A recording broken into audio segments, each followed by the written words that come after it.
कंकाल का रहस्य।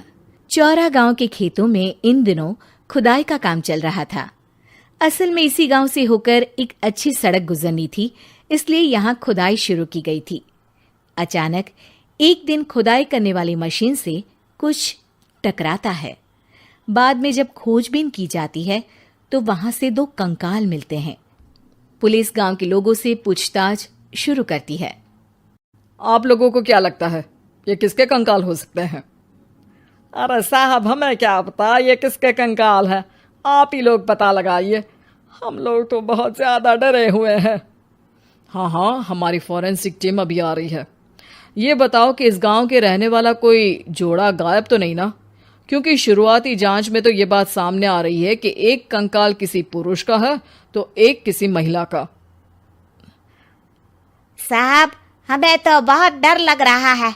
ऐसे कंकाल मिलने का मतलब गांव के आसपास ही किसी की हत्या हुई है या फिर किसी को जलाकर मार डाला गया है। हाँ साहब, हम अपने परिवार को लेकर बहुत ही ज्यादा परेशान हैं।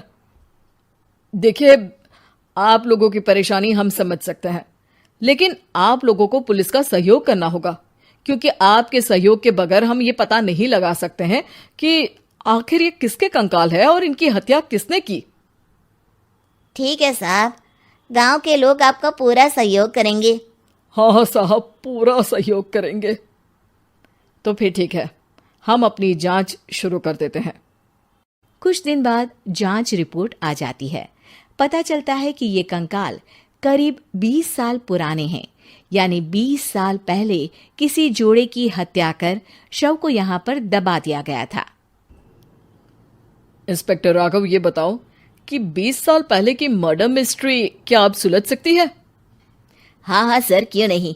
लेकिन अब सबूत और गवाह काफी मिट गए होंगे। मुश्किल तो होगी, लेकिन शायद किसी परिवार को इंसाफ मिल सके। इंस्पेक्टर राघव, आप बिल्कुल सही कह रहे हैं। किसी परिवार को तो इंसाफ मिलेगा ही, और किसी को उसके किए की सजा भी मिलेगी।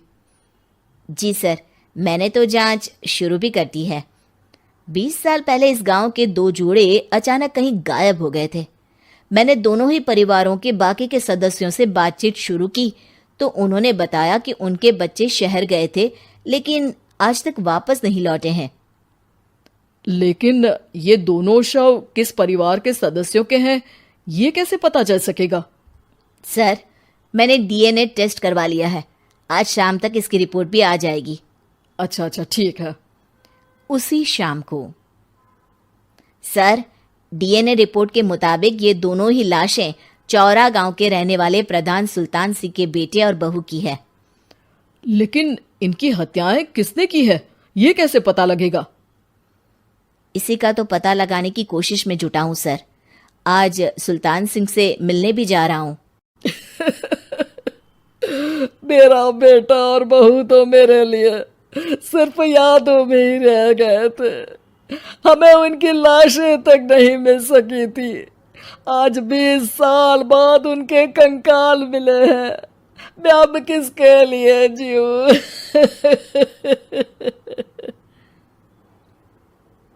लेकिन सर, क्या आपकी किसी से कोई दुश्मनी थी? अपने बेटे बहू की हत्या के लिए आप किसे जिम्मेदार मान रहे हैं? अब मैं किसका नाम बोलूं? मेरी तो किसी से दुश्मनी नहीं थी, बस मेरे बेटे बहू को कोई वापस ला पाता।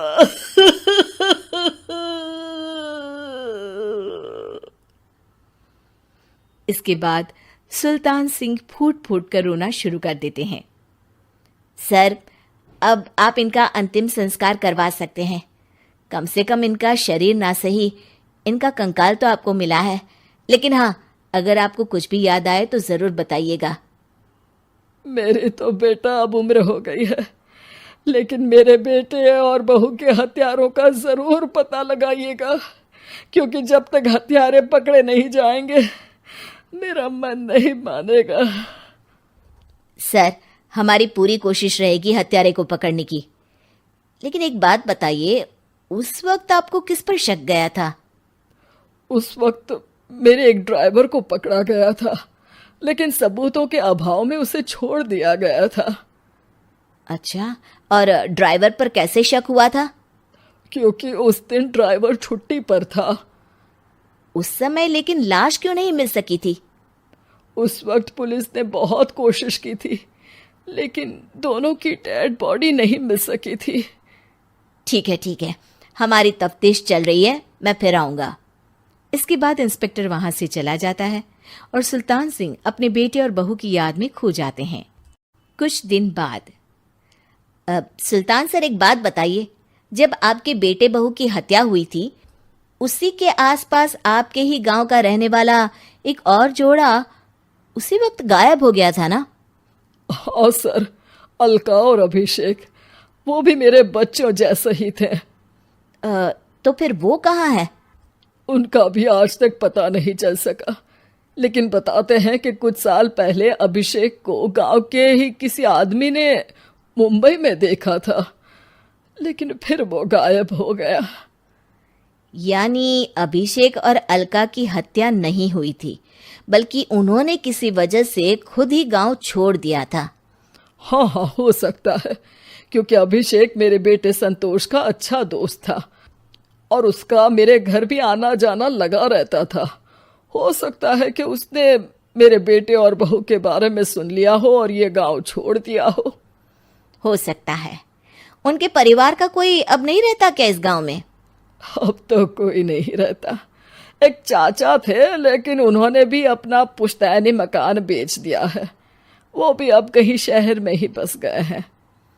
ओह, अभिषेक और अलका के बारे में भी पता लगाना होगा। हो सकता है कि वही इस हत्या के बारे में कुछ बता सके। हो तो सकता है, लेकिन वो बेचारे तो खुद ही वक्त के मारे थे, वो क्या बताएंगे। फिर भी सर, जब केस दोबारा खुला है तो जांच तो करनी ही पड़ेगी, और इस बार तो लाशें भी बरामद हुई है। कुछ दिन तक लगातार तफ्तीश चलती रही। एक दिन थाने से सुल्तान सिंह को फोन आता है।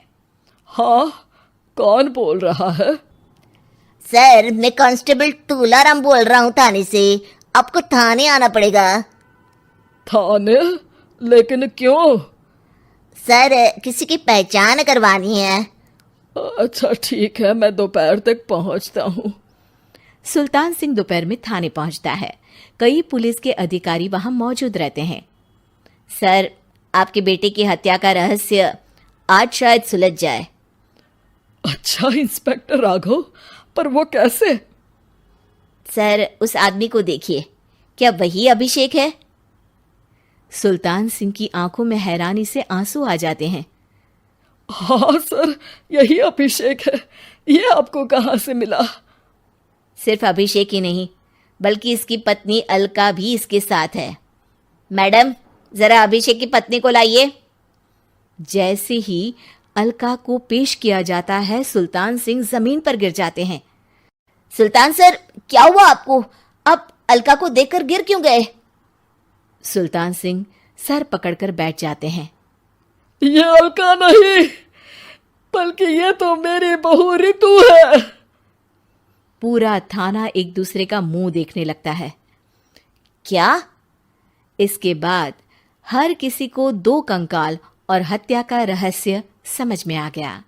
अभिषेक और रितु ने मिलकर संतोष और अलका की हत्या की थी और लाश को जमीन के नीचे दबा दिया था।